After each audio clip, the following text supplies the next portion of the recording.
going on, everybody? This is Icon again. Another episode of Just Saying for a week of wrestling with This Week in Wrestling. I'm coming fresh off the New York City Comic-Con last night. It was pretty crazy, pretty wild. I'll be posting a video for that pretty soon, so keep an eye out for it. Just want to quickly run down This Week in Wrestling because we do have tonight the SmackDown pay-per-view No Mercy. So let's jump right into it with a little bit of Raw action. Now, in a segment that I thought was pretty cool, pretty funny, we have Roman Reigns in the ring. Roman Reigns in the ring discussing his, discussing his issue with the man called Rusev. And this brings out Lana, who decided to come out and defend her husband and defend her family. She tells Roman Reigns that he talks about family but knows nothing about family because he's been disrespecting her family. Lana got a chant. She got a huge chant from the crowd with everybody chanting, "Thank you, Lana." And I'm not sure if they chanted "Thank you, Lana" for interrupting Roman Reigns because they didn't want to hear Roman Reigns speak, or if they were screaming "Thank you, Lana" for coming out wearing that outfit. And if they were screaming "Thank you, Lana" for her coming out with that outfit, then I definitely have to thank them as well because the girl is smoking hot. Rusev then comes out to defend the honor of his wife and the honor of his family, and him and Roman Reigns get into some pretty heavy fisticuffs. This is cool because it seems like the feud between the two of them will continue. We're not just going to get like a couple of one-offs, and it looks like they're really invested in Roman Reigns going forward as the United States champion, instead of just giving him the United States Championship for a small period of time and then putting the belt back on Rusev and then allowing Roman Reigns to go back into the title hunt. Looks like they're actually invested in him becoming United States champion. So the brawl continues with both of them. Rusev holds the title up high. He actually takes the title and brings it all the way up to the top of the ramp. Show the world that he is the deserving United States champion. Roman Reigns then comes back, knocks out Rusev to put him down with the Superman punch, and then he lets Rusev know that the match that they're going to have at Hell in the Cell, which is the next Raw pay-per-view, will be Hell in the Cell. So it looks like we're going to get Roman Reigns versus Rusev in a Hell in the Cell bloodbath. So kind of looking forward to that, and maybe this will be the end of the feud between the two of them, once and for all, because they've been going back and forth for a while. So we'll see how this comes to a head when we finally do get to Hell in the Cell between Rusev and Roman Reigns. Cruiserweight action, real quick, as we unnecessarily change the ropes from red to purple, then from purple to red, then from red to purple again. Brian Kendrick versus TJ Perkins. So this feud is still going on and will not die as well. Brian Kendrick ends up making the champion TJ Perkins tap out to the captain's hook. So it looks like Brian Kendrick will get himself another shot at the at the Cruiserweight Championship. Brian Kendrick's the only heel that's in the Cruiserweight division, really. So who else is TJ Perkins going to fight unless he fights one of the faces? Both Rich Swann and Cedric Alexander, who are both currently doing matches on NXT. So we're gonna get this one more time. Hell in the Cell, Kendrick versus TJ Perkins. Both men have a victory. So I guess the third and final match for the Cruiserweight Championship will take place at Hell in the Cell once again.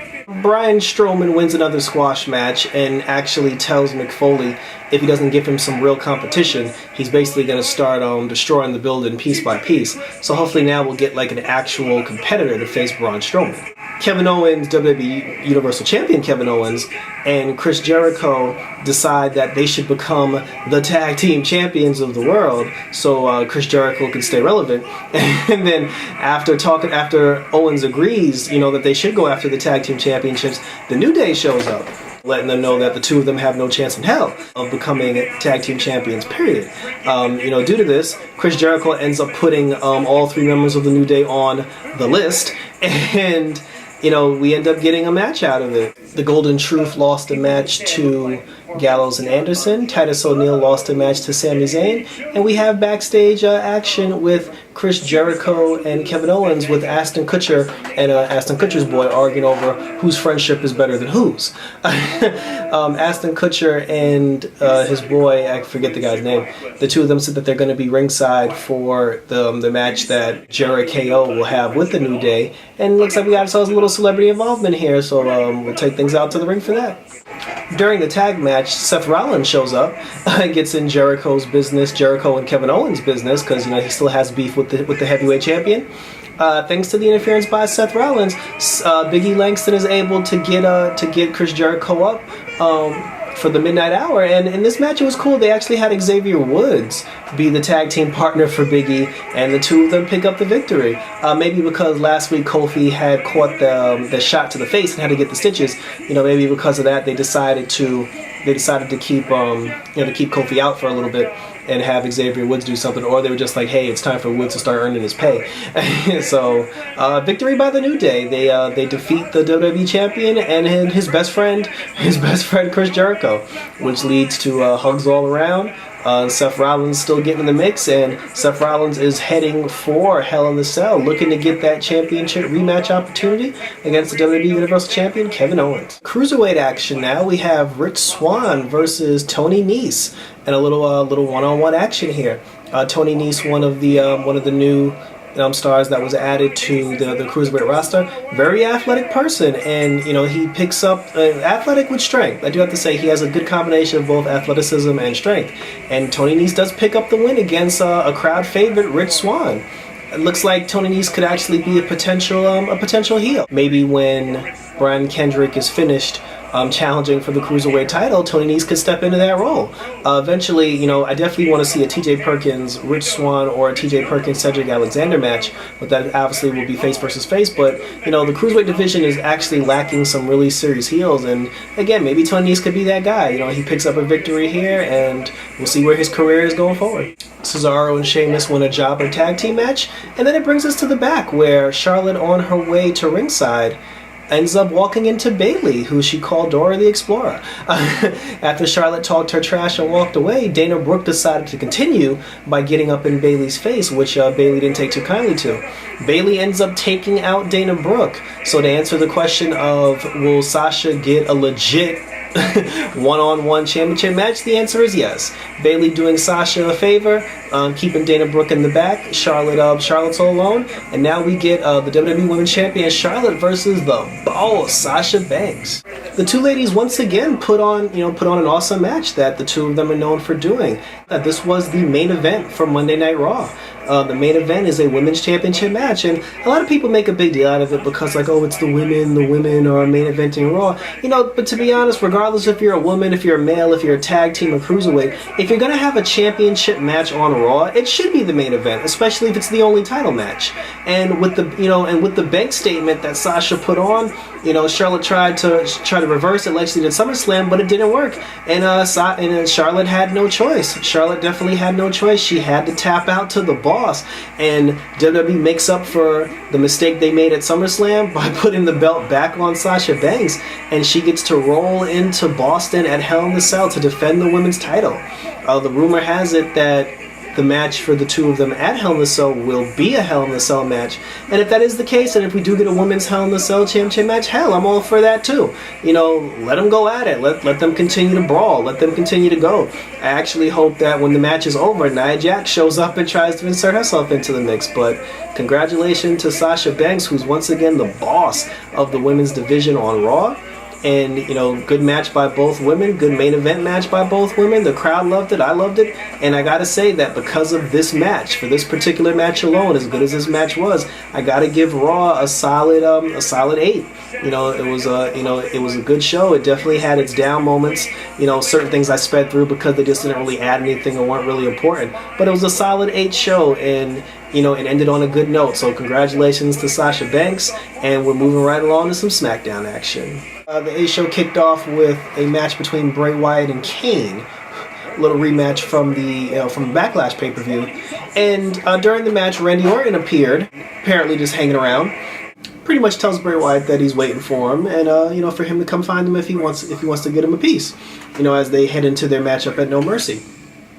Bray Wyatt, for some odd reason, was caught between a rock and a hard place, though I don't see how hard of a decision it is. I mean, you could always finish the match with Kane and then go on to look for Randy Orton, but he doesn't do that.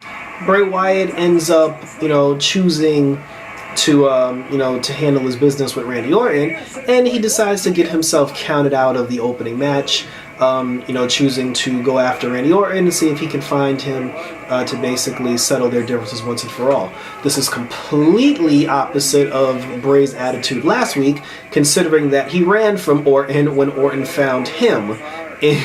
when Orton was the one doing the searching. But I guess now it's Bray Wyatt's turn to be the hunter, and Orton's turn to be the hunted. But Kane wins by disqualification, which means another loss for Bray Wyatt. But I'll get into some spoilers later about my thoughts on the outcomes of these matches.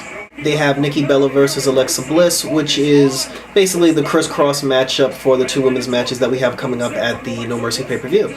So Nikki Bella seems to be in control, but then Carmella, doing her usual, comes out of nowhere and, yep, sees Nikki Bella on site and prepares to whoop some his ass. Carmella, she's been good, man. Like, I'm definitely loving it.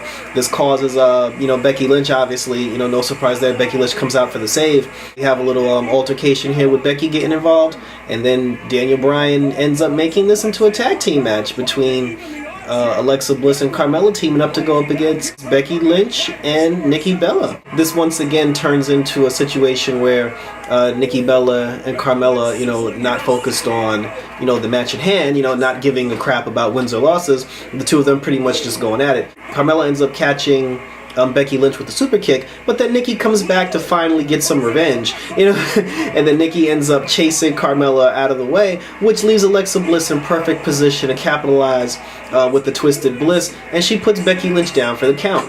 And this is good because, like I said before, I've said this in previous videos, we all know that Alexa Bliss isn't going to win this match because Becky just won the title, and they're not going to have Becky lose the title in her debut match. But at the same time, they made Alexa Bliss look good going throughout the entire situation. They made her look good, in interviews and matches that she had. She's pinned the champion. She's been the champion 2 times now, so even if she doesn't win the match, it's not going to hurt her, 100% because she's still young, she's still fresh, and everybody still, considers her a threat, despite losing one match. It's nice to see Carmella actually be somewhat on the receiving end of a Nikki Bella assault for a change, because Nikki's been getting beat up. I'm surprised Nikki didn't get jumped by Carmella in the in the season premiere of Total Bellas. But they did a good job of setting both of these matches up. So we have both singles matches coming up at the No Mercy pay-per-view, and I personally am looking forward to it. Quick note: Randy Orton ends up trapping Bray Wyatt into a room, a truck. I don't know what he's in, but looks like the tables have been quote unquote turned, and Randy Orton seems to be in control for the moment. After another promo and encounter with The Miz and Dolph Ziggler, The Miz ends up bringing out two old members of the Suicide Squad to cheer Dolph Ziggler up, which obviously didn't work. They ended up, actually, I honestly thought the two of them, were gonna come out there, maybe do a couple of cheers, try to do like a corny thing, and I actually thought Dolph Ziggler was gonna get annoyed by them and actually attack them and kick them in the rear, but apparently the former members of the Spirit Squad, I think I called them Suicide Squad, the Spirit Squad appears to be on the take. And they appear to be on the take. They took money from The Miz to soften up Dolph Ziggler for the matchup at No Mercy. Kenny Dykstra actually still looks like he's in good shape. The other guy, not so much, and then who knows where the other two are. Yeah, but Kenny Dykstra looks like he could actually still compete. But in any event, they do a good job of laying out Dolph Ziggler, doing The Miz's bidding, and we got the match. The career versus the title. Dolph Ziggler versus The Miz. One more time, Intercontinental Championship. Dolph Ziggler gets his revenge on his ex-teammates, and like I said, we're locked in and we're ready to go. So we'll see who comes out on top on this one. A little bit of singles action now with Jason Jordan going up against one half of the Usos, with Jason Jordan getting the victory. The Usos with their new adopted anger and their new adopted aggressiveness. Put the sneak attack on Gabriel, and looks like they're about to come out there and give Jason Jordan what for. The American Alpha really haven't looked that good, with the exception of that 10-second victory they got over the Usos in the beginning of first Jordan SmackDown. Who knows if they're just playing up this injury or not, but a win by Jason Jordan. Heath Slater and Rhino come out to make the save after the American Alpha seem to be down for the count. And we're heading into tag team action. No Mercy tag team titles. Slater and Rhino versus the Usos. Interesting one-on-one match here with Jack Swagger versus Baron Corbin. The way they played this up was the ankle lock was applied to Baron Corbin. Baron Corbin pounding his hands on the floor, trying to get to the ropes. And apparently, they said the referee felt that Baron Corbin tapped out as he was actually trying to pull himself to the ropes. And Jack Swagger, I have not said this in a long time. Jack Swagger picks up a victory on a televised program. I'm not talking about Superstars. I'm not talking about Main Event. Jack Swagger picked up a victory on Tuesday Night SmackDown Live. So, you know, that in itself is an amazing thing. And Baron Corbin is pissed. You know, he ends up tearing the ring apart. But we have one-on-one action now. We do get Baron Corbin versus Jack Swagger in the kickoff match for WWE No Mercy. So with the swag on full display, he's obviously gonna lose at No Mercy. But hey, Jack Swagger got to win, so let's just be happy with that. We got it. And finally, in the quote-unquote main event, John Cena, Dean Ambrose, AJ Styles going at it verbally. And after AJ Styles and Dean Ambrose pretty much cut John Cena a new one, John Cena stuck on stupid for the first time, not having anything smart to say, not having any whimsical comebacks, just decides that he's just going to go the tough guy route, not do any talking, and just start beating the crap out of people. And again, you know, and I do have to say, I have not been a fan of John Cena for a long time, but the John Cena that we've been getting on SmackDown Live, I've actually found myself entertained by, and I actually find to be very interesting. Do I want him to become a 16-time champion? No, because I don't want to hear about that. I don't want to hear about that for the rest of my life. But for the first time in a long time, I can honestly say Cena's putting in some good work. So quickly, I just want to go over my predictions, do a quick rundown. So the kickoff match, Jack Swagger versus Baron Corbin. Corbin is obviously going to win that match. Nikki Bella versus Carmella, I believe, ends either Carmella's going to get a cheap roll-up victory where she grabs the tights, or Nikki's going to win by disqualification and further that feud along. Alexa Bliss will lose to Becky Lynch for the SmackDown Women's Championship. Heath Slater and Rhino will retain. Maybe we do get some interference from American Alpha. Maybe we don't. Dolph Ziggler actually wins the title. They've made too much of a big deal with The Miz lately. Him and Maurice is like their pictures all over the No Mercy banners. I think Dolph Ziggler finally gets the victory. Randy Orton versus Bray Wyatt. Bray Wyatt's lost so much over the past month or so. I believe Bray Wyatt does win tonight, even if it is by disqualification, or if he cheats and brings out some of his Wyatt boys to come back and they jump Randy Orton. But I think Bray Wyatt does get the victory.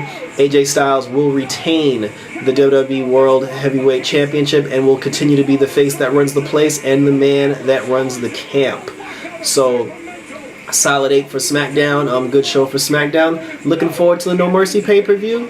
And once that happens, we'll definitely recap that. So, keep an eye out for that. But we're going full steam ahead on the road to No Mercy. The TNA show started with President Billy Corgan and every single champion on the roster being in the ring at the same time, in which Billy told them that all the champions will be in action defending their titles tonight, with the exception of the X Division title, because they did something called X Gold, which made no sense to me, but DJ Z and his tag partner picked up the victory on that one. Gail Kim versus Sienna with Madison Rayne on commentary. So who knows, maybe this is the new path for Madison Rayne, who I've said before is pretty much the Natalia of the Knockouts division. No Jade, no Marty Bell. It seems to be like they seem to be the only two girls that have been missing for the last few weeks, which is kind of sad because I actually thought the two of them deserved a match at Bound for Glory so they can settle their beef once and for all. But in this case, but we get Gail Kim versus Sienna, so this is a pretty good matchup. Gail Kim coming off the Hall of Fame victory, and Gail Kim is also your current Knockouts champion. Gail Kim ends up picking up the victory here, because she's the champion, so why would she not pick up the victory? But conspicuous by their absence, again, because no other knockouts seem to be present in the building aside from Madison Rayne. Maria's Bad Girls Club ends up putting the boots to Gail Kim. Looks like the feud between Maria and Gail will continue. I mean, Maria is owed a championship rematch, and when she gets that rematch, she's going to make sure Gail Kim won't be able to compete. Allie stands by in the background looking stupid, as always, and it's only a matter of time before Allie actually stands up for herself and gets her revenge. But for now, she doesn't. She may have lost the title, but she's still trying to win the war. Maria and her crew, they dominate, and we'll see where Gail Kim goes from here. Impact Wrestling Tag Team Championship now, in which the brothers Hardy taking on Decay in the rematch for the tag team titles in the six-sided cage match. Rebby and Rosemary get into it at some point. Rebby gets involved, taking out a member of Decay, and in which the Hardys are able to capitalize on. And the brothers Hardy, again, continue to be your TNA Impact Wrestling Tag Team Champions. So kudos to the brothers Hardy, holding on to the gold, and we'll see where they can take it from here. Rhodes family, Cody and his beautiful wife Brandy, in the ring, going back and forth with the Miracle family. During this confrontation, Brandy only whispered words into Cody's sweet ear. Her and Maria actually didn't have a verbal joust going back and forth. The crowd even gave a Brandy chant at some point. So people are interested. I mean, a lot of people on certain websites were hating on Brandy. Maybe because a lot of women, they like Cody and they just hate the wife. People, pure wrestling enthusiasts think that she sucks in the ring or she's gonna be bad, and they haven't even given her a chance to show what she can do yet. But I mean, she's married to a Rhodes. She's been in the wrestling business. As long as the girl trains and gives it everything that she's got, I'm pretty sure she'll be fine. I'm not gonna sit there and down her before she gets a chance to get in the ring. Cody come out with his new gear and his cool flight jacket. The two of them, they exchange some words, and it looks like we're having husband and wife versus husband and wife. Because for all the people that claim Brandy's gonna be horrible in the ring, getting in the ring with Maria will make Brandy look like Shawn Michaels. So we got a little mix up between the husbands. The husbands going at it. Obviously, Cody Rhodes, being the new guy, has to prove what he can do. And we're off to the races here. Impact tapings will continue on until the end of the year. So from now until December, we're going to get the Rhodes versus the Miracles. And it's a miracle that the Rhodes are in TNA, considering all the legal stuff going on between Cody and WWE. And let's see where it goes. Like I said, I'm looking forward to it. Aaron Rex, after getting his brains beaten aggressively throughout the entire Grand Championship match, ends up retaining the Grand Championship. And again, I like the whole Night of Champions thing that TNA put on, with the exception of the X Division. But I mean, again, Bound for Glory was the past Sunday, and you gotta know that everybody's gonna retain their titles, especially the people that. Anyone that just won a championship is not going to lose it the following Impact. So, with the exception of the X Division title, we had 3 new champions and we had 1 champion retain. So the pattern is, if the 3 new champions aren't going to lose, that means the one person who didn't lose at Bound for Glory is going to be the one to lose later. Wink, wink. But good outing by Aaron Rex. Winning by submission, and let's get another challenger in there. No Drew McIntyre for now because of the injury. So let's get a fresh opponent for Aaron Rex, and let's see how much more Aaron Rex can give us. Now in the main event, Billy Corgan gave Bobby Lashley an opportunity to pick his opponent to defend the championship tonight. His choices were EC3, Moose, and Eddie Edwards. Obviously, he just beat EC3, so he's not going to fight EC3 again. He's afraid of Moose, so he's definitely not going to fight Moose. So, of course, he takes the obvious choice, which is option C, and he goes with Eddie Edwards, the little X Division guy who has all the spunk and all the heart in the world, but doesn't have the size, power, or strength of a Bobby Lashley. Bobby Lashley kind of told on himself in the opening segment of the show. When all the champions were in the ring, Lashley said he didn't have time to be bothered with all these undeserving loser champions, because he has a Bellator match that he has to start preparing for. And when he said that, I thought to myself, you have a Bellator match to do, which means you're probably not going to be on any Impact shows for a while. So maybe there's a chance that he loses the title. I personally thought EC3 was going to be the person chosen, but then when he said Eddie Edwards, I was like, well, so much for that theory. It's Eddie Edwards. There's no way Lashley's going to lose to Eddie, there's no way Lashley's going to lose to Eddie Edwards. Surprise, surprise, though. Call me stupid.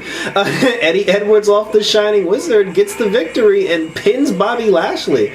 That right out the gate gives Impact a 8.5. Like, the Destroyer, lost to Eddie Edwards of all people, and I gotta give it up. I gotta give it up to Eddie Edwards, because that boy has been scratching, fighting, and clawing his way through King of the Mountain, X Division, Tag Team, Grand Champion, and he's lost every single time. So he finally gets a victory, and not only does he get a victory, he gets the biggest prize of them all. So good show for TNA. I'll miss Lashley for a while, but hey, giving it to the young guy, giving it to a fresh talent, and this kid's off to the races. So we'll see where Impact goes next Thursday.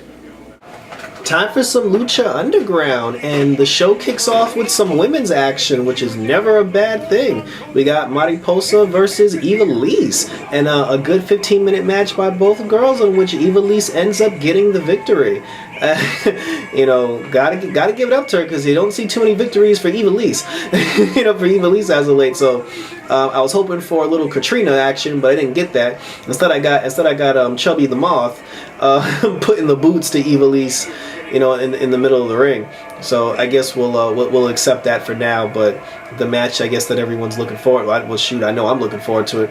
The match that everyone's looking forward to is Katrina versus Ivelisse at Ultima Lucha Tres. So while we wait for that match, we get we get Marty the Moth and Mariposa in the meantime. The two of them basically taking out Ivelisse after Sis takes the loss, and Ivelisse is gonna need some backup. So we'll see if she can get some. So surprise, surprise! It looks like Ivelisse will get some backup after all. The artist formerly known as Solomon Crow of NXT pops up in Lucha Underground and apparently is Ivelisse's boyfriend. But that's what it is. And Ivelisse, being the badass that she is, doesn't ask for help, doesn't go to her boyfriend, doesn't tell him, hey, we got to come together. Instead, Solomon Crow ends up being the one to say, hey, you got jumped, I got your back. So it looks like we're gonna get a brother and sister versus boyfriend girlfriend action with Marty the Moth and Mariposa versus Ivelisse and Solomon Crow. So we'll see where that one goes. But judging by the dynamic between Crow and Ivelisse, it doesn't look like the two of them are probably going to win that first matchup. But we'll see what happens. We have Prince Puma, whose name came up on Dario's Wheel of Destruction. Ends up going against the Monster Matanza, the Lucha Underground champion. And Prince Puma put it on him. Like, Prince Puma was doing so good against this unstoppable beast, this unstoppable monster. I said, there is no way in hell they're making this kid look too good against somebody who's supposed to be an indestructible force. There is no way in hell Prince Puma wins this match. And as soon as I said that, Mira Mirates comes in with the interruption. Now, it's important to note that Dario Cueto actually did not allow the referee to disqualify his brother. I mean, had he disqualified him, his brother Matanza would have kept his title. But then Prince Puma would have won the match by disqualification. And I guess in the end, Dario didn't want his brother to actually take an actual loss. So he ends up telling the referee not to disqualify him.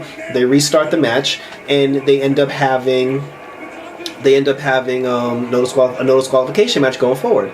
So it's nice that it's a no disqualification match now that Mortez, has Prince Puma in a compromising position, putting the beat down on him. So with that being said, all Matanza has to do now is just pick up the scraps and retain the title. The sexy Katrina at ringside. That's where my eyes were glued the whole time. I don't know about the rest of y'all, but we pretty much know what's going on here. I mean, the screw job is in is in full effect. To be honest, Dario's brother's probably going to keep the belt all the way until Ultima Lucha Tres. So it's interesting to see like who's going to be the chosen one to just finally take the title off him. You know, personally, I'd like to see Killshot. You know, maybe it'll be Rey Mysterio. Maybe they'll have Matanza versus Rey Mysterio and give Rey the belt because he is Rey Mysterio. But with the 1-2-3 victory, you know, Matanza Cueto keeps the title. Prince Puma's down for the count, and Mia Mortez actually gets some revenge on on Prince Puma, you know, for the attacks that he suffered over the past few weeks. So you can't really blame, to an extent, you can't really blame Mia Mortez, you know, completely, because Prince Puma's actually been attacking him for the last couple of weeks. You know, he just finally decided to put some respect on his name, you know, and get a little revenge. But that's where we're headed. So good match tonight. You know, Lucha Underground, I give a 7.5. I give it 7.5. A lot of good stuff happening tonight. And a real quick note, post credit scene, if you will. Killshot, who we didn't see last week, ends up getting a letter from someone, you know, that says, "I know who you are, I know what you did." So it looks like maybe one of his old army buddies coming back to haunt him. So in 2 back-to-back weeks, we got the Lotus Tribe come in, and now we got this thing with Killshot. It looks like they're using these post-credit scenes on Lucha Underground to set up future storylines with future random people. And out of all the storylines that have happened so far, I'm waiting for one of them to actually come up, but nice to see. Anytime you get to see Killshot, it's good. So looking forward to where this storyline can go. And finally, quickly, some NXT. The Dusty Rhodes Tag Team Classic kicked off with some first round matches. I don't know why we're still doing this, but we're still doing this. Paul Ellering's tag team, the Emperors of Pain, they pick up a quick victory. So then that brings us to the next match with Rich Swann making an NXT debut, I believe. Going up against Patrick, former NXT contestant Patrick. And it's Rich Swann who does pick up the victory over Patrick. Patrick is sporting some new 1980s New York City Village gimmick. We'll just say the gimmick is a little suspect. Not actually a fan of the gimmick that they gave to Patrick.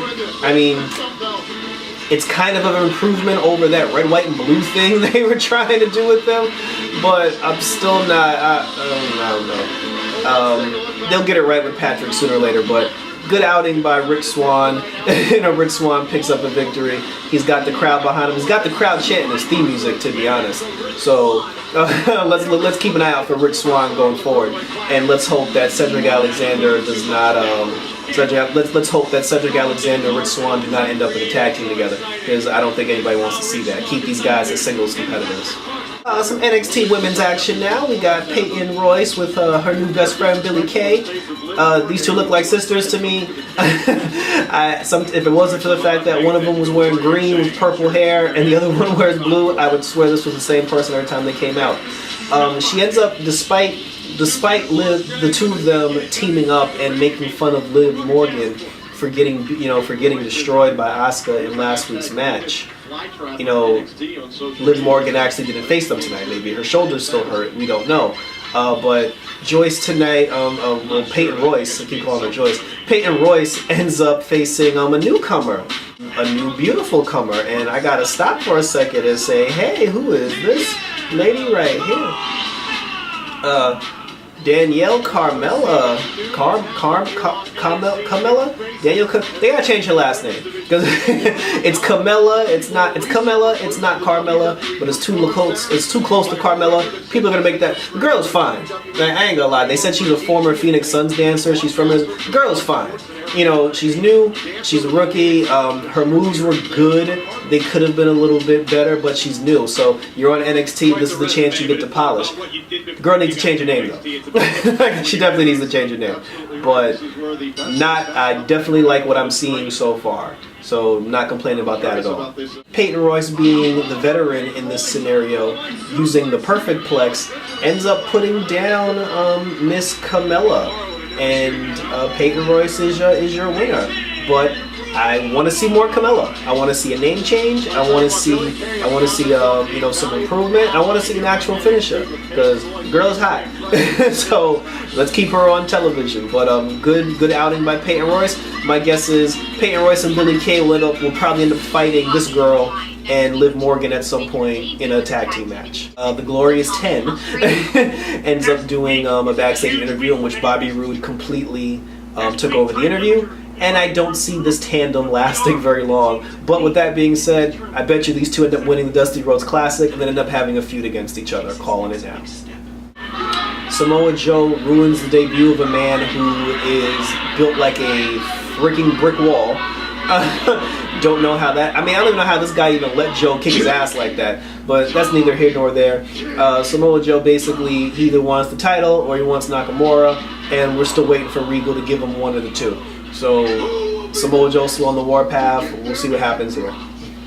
And finally, in tag team action for first round Dusty Rhodes Classic tag team action, you got my man Cedric Alexander teaming up with Cien Almas versus the Revival.